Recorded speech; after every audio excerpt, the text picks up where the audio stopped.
সুপ্রিয় দর্শক আসসালামু আলাইকুম, কেমন আছেন আপনারা? নিশ্চয়ই ভালো আছেন। আজকের ভিডিওতে আপনাদের সবাইকে স্বাগত জানাচ্ছি। আজকে আমি আপনাদের সাথে খুবই মূল্যবান একটা টপিক নিয়ে আলোচনা করব। সেটা হচ্ছে সামনেই হয়তোবা ডেলিভারি ডেট অথবা একটা ডেট পার হয়ে গেছে। নবম মাসের বিভিন্ন সপ্তাহ চলছে, কারো 36, কারো 37, কারো 38, কারো 39 সপ্তাহ। এখন এই অবস্থায় দেখছেন যে আপনার জরায়ু মুখও খুলছে না, পেইনও আসছে না, আবার কোনো লক্ষণও নেই। কি করবেন কিছু বুঝতে পারছেন না। চলুন জানাচ্ছি অবস্থা আপনার করণীয় কি হবে।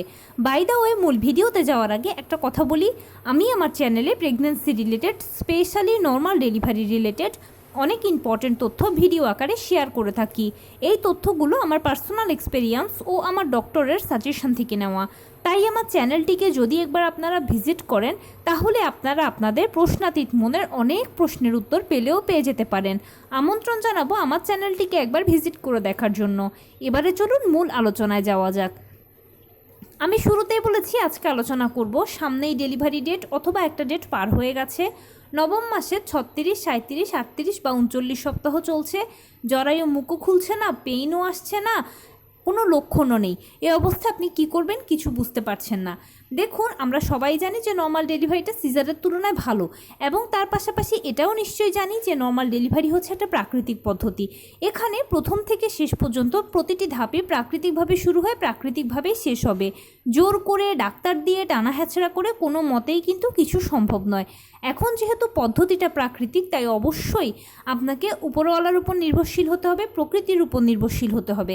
মহান আল্লাহ তাআলাই ঠিক করে রেখেছেন কবে, কোন দিন, কোন সময়, কোন মুহূর্তে আপনার সন্তানকে আপনার কোলে দেবেন, কবে আপনার ডেলিভারি প্রক্রিয়া শুরু হবে, সব কিছু তার হাতেই লেখা। সেই জন্য আপনাকে অপেক্ষা করতে হবে, ধৈর্য ধরতে হবে, সময় দিতে হবে, সময় নিতে হবে। নর্মাল ডেলিভারিতে আসলে যদি কষ্ট বলতে কিছু বোঝায় তাহলে হচ্ছে এই যে অপেক্ষাটুকু, কবে আমার ডেলিভারি প্রক্রিয়া শুরু হবে, কবে শুরু হবে, কবে শুরু হবে, এই যে কবে শুরু হবে একটা অপেক্ষা, এটাই হচ্ছে নর্মাল ডেলিভারিতে আসলে কষ্ট। কিন্তু যদি একবার প্রক্রিয়াটা শুরু হয়ে যায় তাহলে এক ধাপের পরে এক ধাপ এমনভাবে অতিক্রম হতে থাকে যে আপনি একটা কিছু ফেস করার আগে আরেকটা শুরু হয়ে যাবে, আরেকটা কিছু বুঝে ওঠার আগেই দেখবেন যে আপনার ডেলিভারি হয়ে গেছে। আর একেবারে 1-1.5 ঘন্টার মধ্যে বাচ্চাকে কোলে নিয়ে চলে আসতে পারবেন, সারা জীবনভর ভালো থাকতে পারবেন। পরবর্তীতে আপনি সেকেন্ড, থার্ড, ফোর্থ এছাড়া আরও যতবারই কনসিভ করতে চান বা কনসিভ করেন না কেন, নর্মাল ডেলিভারিতেই সন্তান জন্ম দেওয়ার ইচ্ছে আপনিই পোষণ করবেন, এবং দেখবেন যে সবসময় আপনি অনেক বেশি ভালো থাকবেন সিজারিয়ান পেশেন্টের তুলনায়। তাই কথা একটাই, অপেক্ষা করতে হবে, অপেক্ষা করবেন, প্লিজ ধৈর্য ধরে অপেক্ষা করবেন। এই সময়টাতে আপনি যে কাজটা করবেন সেটা হচ্ছে নিয়মিত হাঁটাচলা করবেন, টুকটাক কায়িক শ্রম করবেন, লো কমেটটা ব্যবহার করবেন, সেই সাথে পুষ্টিকর খাবার খাবেন। চেষ্টা করবেন সকল ভিটামিন, মিনারেলস, ক্যালসিয়ামগুলো যেন প্রতিদিন আপনার খাদ্য তালিকায় থাকে এবং ঘুরে ফিরে আপনার বডি থেকে যায়, আপনার বডিতে থেকে বাচ্চার বডিতে যায়। এটা সবসময় আপনাকে এনশিওর করতে হবে। সেই সাথে 12 থেকে 14 গ্লাস পানি পান করবেন। ডাক্তারের দেওয়া আয়রন, ভিটামিন, ক্যালসিয়াম ওষুধগুলো নিয়মিত সেবন করবেন। ভালো মন্দ ডাক্তারের সাথে যোগাযোগ করবেন। ব্যাস, এই করে আপনি সময়টুকু পার করবেন। নবম মাসে 36 সপ্তাহ থেকে শুরু করে সামনের দিকে যত আগাতে থাকবেন, যে কোনো সময় যে কোনো মুহূর্তে আপনার ডেলিভারি প্রক্রিয়া শুরু হয়ে যেতে পারে। তাই ডেলিভারির ঠিক আগ পর্যন্তও কিন্তু আপনি এই রুটিনটা মেনটেন করবেন। এতে কি হবে, আপনার জরায়ু মুখ দ্রুত খুলবে, দ্রুত পেইন আসবে, ডেলিভারি প্রক্রিয়াটা সহজ হবে, এবং ডেলিভারি হয়ে যাওয়ার পরেও আপনি খুব দ্রুত স্বাভাবিক জীবনে ফিরে আসতে পারবেন। এর একটাই কারণ হচ্ছে যে যেই বডিটা নিয়মিত ব্যায়ামের উপরে থাকে সেই বডিটাতেই কিন্তু সময় মতো জরায়ু মুখ খোলা, পেইন আসে, এবং ডেলিভারি পরেও সুস্থ হয়ে যাওয়াটা স্বাভাবিক হয়ে যায় বা সহজ হয়ে থাকে। আর নর্মাল ডেলিভারিতে যেহেতু আমি বলেছি যে এই নিয়মটা আপনারা মেনটেন করবেন, যে হাঁটাচলা করা, কায়িক শ্রম করা, এর মাঝে সবসময় আপনার বডি একটা ব্যায়ামের উপরে থাকলো, যেটা নর্মাল ডেলিভারির আগেও ভালো, নর্মাল ডেলিভারি হয়ে যাওয়ার পরেও কিন্তু আপনার জন্য সবথেকে বেশি সুফলদায়ক। এবারে আরেকটা কথা অবশ্যই জেনে রাখুন যে 37 থেকে 40 সপ্তাহ হচ্ছে নর্মাল ডেলিভারির আদর্শ সময়। নর্মাল ডেলিভারিগুলো এই 37 থেকে 40 সপ্তাহের মধ্যে অটোমেটিক হয়ে যায়। এটার জন্য কোনো জোর করে কোনো ডাক্তার দিয়ে ওষুধ খেয়ে কিছুর প্রয়োজন হয় না। কারো এবার 37 সপ্তাহে হয়, কারো 38 সপ্তাহে হয়, কারো 39 সপ্তাহে হয়, কারো আবার 40 সপ্তাহ সময় লাগে। ওই যে বললাম যে অপেক্ষা করাটা, আপনাকে অপেক্ষা করতে হবে, যেটা আমি বারবারই বলছি। এখানে অপেক্ষাটুকুই কষ্ট, ধৈর্য ধরে অপেক্ষা করবেন প্লিজ। এবারে কারো যদি একটা ডেট পার হয়ে যায় তাহলে তিনি কি করবেন? একটা ডেট পার হয়ে গেলে তো সব কিছু শেষ হয়ে গেল, এরকম তো কিছু নয়। একটা ডেট পার হয়ে যাওয়া মানে হচ্ছে আপনার সামনে আরও ডেট আছে। আপনারা অবশ্যই এই কথাটা ভালোভাবে জেনে রাখুন যে আপনি প্রথম কনসিভ করার পরে আপনার ডাক্তার আপনাকে যে ইডিডি বা এক্সপেক্টেড ডেলিভারি ডেটটা দেবে সেই ডেট অনুযায়ী কিন্তু ডেলিভারিটা হয়ে গেলে ভালো, আর যদি না হয় তাহলে তো আপনি একটা ডেট ক্রস করলেন, সমস্যা নেই, আবার ডাক্তারের কাছে যান। গেলে ডাক্তার চেক আপ করে আপনাকে আরও এক্সট্রা 7 দিন সময় দেবে। সেই 7 দিনের ভেতরেও আপনার ডেলিভারিটা হয়ে যেতে পারে।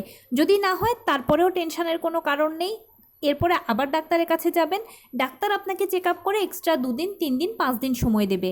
এর ভেতরে যদি আপনার ডেলিভারি হয়ে যায় তাহলে তো ভালো, আর যদি না হয় তারপরও কিন্তু এবারে সিজারের চিন্তা করতে হবে। কারণ কি 40 সপ্তাহ পর্যন্তই হচ্ছে নর্মাল ডেলিভারি, তো অপেক্ষার একেবারে ম্যাক্সিমাম টাইম। যদি 40 সপ্তাহটা আপনি ক্রস করে যান তখন সেক্ষেত্রে সিজারের চিন্তা করতে হয় বা সিজার করাতে হয়। কারণ কি 40 সপ্তাহের পরে গেলে বাচ্চারা মায়ের গর্ভে টয়লেট করে দিয়ে থাকে, বা সেই টয়লেট তারা একবার খেয়ে ফেলে তারা কিন্তু মারা যেতে পারে, অথবা মায়ের গর্ভে অক্সিজেনের পরিমাণ কমতে থাকে, বা মায়ের গর্ভে পানির পরিমাণ কমতে থাকে, ইত্যাদি জটিলতা তৈরি হয়। এক কথায় বাচ্চার মৃত্যু ঝুঁকি থাকে। সেই জন্য আপনার জন্য ম্যাক্সিমাম অপেক্ষার সময় হচ্ছে 40 সপ্তাহ, আর 3 ধাপে আপনার ডাক্তার আপনাকে 40 সপ্তাহ পর্যন্ত অপেক্ষা করাবে। এখন অনেকে হয়তো টেনশন করতে পারেন যে তাহলে তো আর কোনো সুযোগ নেই আমার হাতে বা কোনো উপায় নেই। না, আমি ওই যে বললাম না যে একটা ডেট পার হলে আরও একটা ডেট আছে, সেই দ্বিতীয় ডেটটা পার হলে তৃতীয় ডেট আছে, 40 সপ্তাহ পর্যন্ত সময় আছে, এবং 40 সপ্তাহের মধ্যে কিন্তু ডেলিভারিটা অটোমেটিক হয়ে যাবে। সেজন্য আপনাকে অপেক্ষা করতে হবে, সময় দিতে হবে, সময় নিতে হবে, টেনশন করবেন না। এই সময়গুলো আসলে একটু টেনশনেবল, কারণ কি টেনশনটা আমরা করি না, এটা অটোমেটিক পরিস্থিতির পরিপ্রেক্ষিতে চলে আসে, কিন্তু টেনশন করা যাবে না। কারণ কি টেনশন করলে প্রেশার ওঠানামা করে, আর এর ফলে গর্ভের ভেতরে বাচ্চা মারা যাওয়ার একটা প্রবণতা থাকে। সেই জন্য টেনশন ফ্রি থাকার জন্য যেই কাজটা করলে ভালো লাগবে সেটা করবেন। পরিবারকে বেশি বেশি করে সময় দেবেন, ভালো ভালো চিন্তা করবেন, সন্তানের কথা বেশি বেশি চিন্তা করবেন, আর আপনি যেই ধর্মের অনুসারী হন না কেন বেশি বেশি করে উপরওয়ালাকে ডাকবেন। এতে আপনার একদিকে ধর্মীয় কাজ করা হলো, আর অন্যদিকে আপনার যেই টেনশন আছে সেটাও কম হলো। আর যেহেতু আমি বারবারই বলেছি এটা একটা প্রাকৃতিক পদ্ধতি, তাই অবশ্যই আপনাকে এখানে প্রকৃতির উপরেই নির্ভর করতে হবে। সময় মতোই জরায়ু মুখ খুলবে, সময় মতোই পেইন আসবে, এটা নিয়ে আপনাকে কোনো টেনশন করতে হবে না। এখানে একটা সতর্কতার কথা বলি, বিশেষ করে নতুন মায়েদেরকে বলছি, আপনারা খুব ভালোভাবে এই কথাটা মাথায় রাখবেন যে অনেকে করে কি জানে তো যে নর্মাল ডেলিভারিটা ভালো, এখন এটার জন্য তো পেইন প্রয়োজন, এখন পেইন তো আসছে না, কি করতে পারি, এটা নিয়ে আপনারা অনুসন্ধানে নেমে পড়েন যে কিভাবে পেইন আসবে, কিভাবে পেইন আসবে। এখন অনুসন্ধান করতে গেলে অনেক টিপস, অনেক টোটকাই শুনতে পাবেন যে এটা করেন, এটা করলে পেইন আসবে, ওইটা করেন, ওইটা করলে 1 ঘন্টায় পেইন আসবে, ওইটা করেছিলাম আমার আধা ঘন্টায় পেইন এসেছিল। এখন এত কিছু শুনে আপনার মাথায় একটা কুবুদ্ধি খেলা করলো যে আচ্ছা আমি এই জিনিসটা অ্যাপ্লাই করে দেখি না, কি হয়েছে, অমুক তো উপকৃত হয়েছে, সমস্যা কি। দেখুন, ভালোর দায়টা সবাই নেবে, কিন্তু মন্দের দায়টা কেউ নেবে না। যার বা যাদের কথা শুনে আপনি এই কাজটা করলেন, যদি ভালো হয় ফুল ক্রেডিট তো সে বা তারা নেবে, কিন্তু যদি মন্দ কিছু হয় তাহলে কি কেউ দায় নেবে? কেউ এটার দায় নেবে না, উল্টে সবাই আপনার উপরে দায় চাপিয়ে দিয়ে বলবে আপনি না মা, আপনি সন্তানের ভালোর কথা ভাবলেন না কেন? আমরা কি আপনাকে মাথার দিব্যি দিয়েছিলাম যে আমাদের কথা শুনতেই হবে? শুনুন।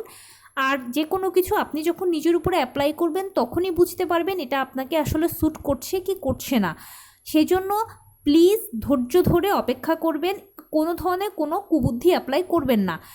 আর যে কোনো কিছু শোনার পরপরই আপনি অ্যাপ্লাই করার কথা একদম চিন্তাও করবেন না। প্রথমেই চিন্তা করবেন যে এটা আপনার সন্তানের জন্য নিরাপদ কিনা, আপনার জন্য নিরাপদ কিনা।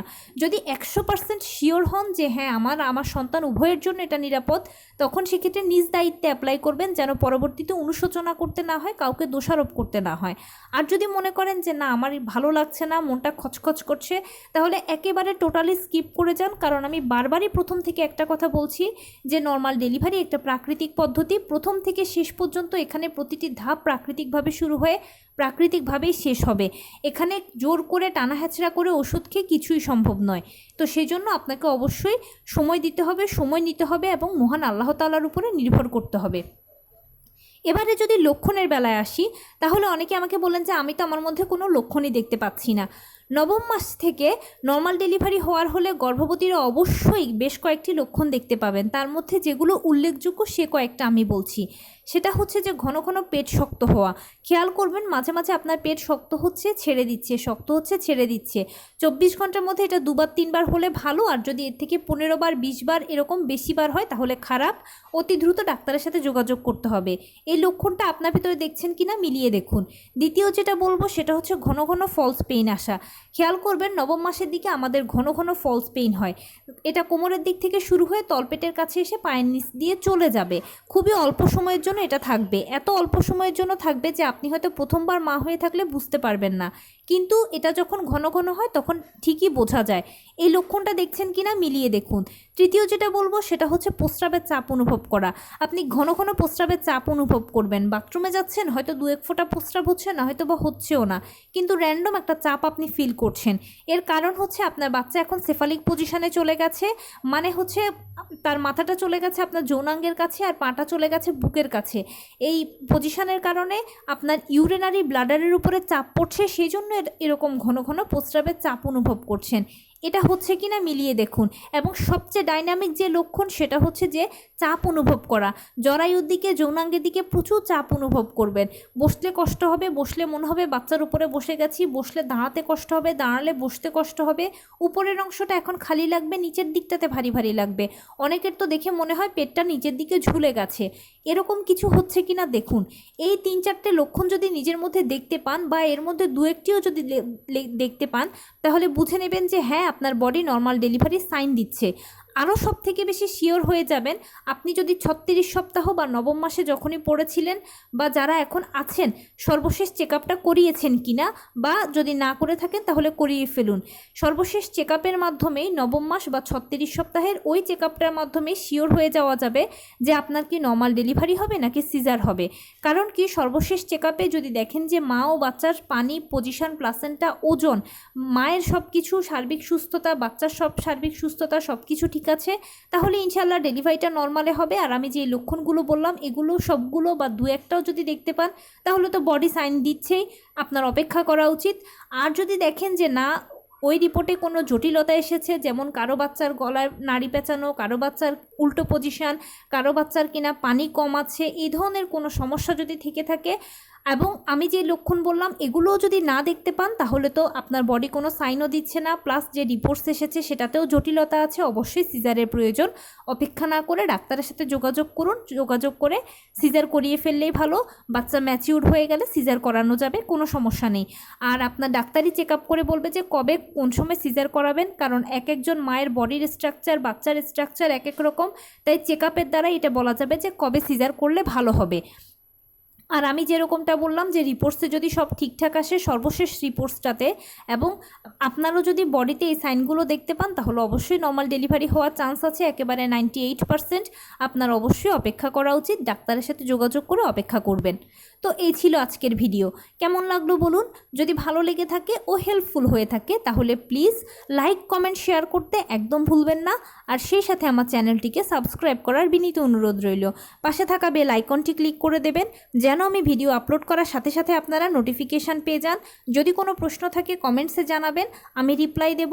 প্লাস যদি কোনো পরামর্শ থাকে যে কোন বিষয়ের উপরে ভিডিও বানালে আপনারা উপকৃত হবেন সেটাও জানাবেন। আমি আপনাদের পছন্দের সর্বোচ্চ প্রায়োরিটি দেব।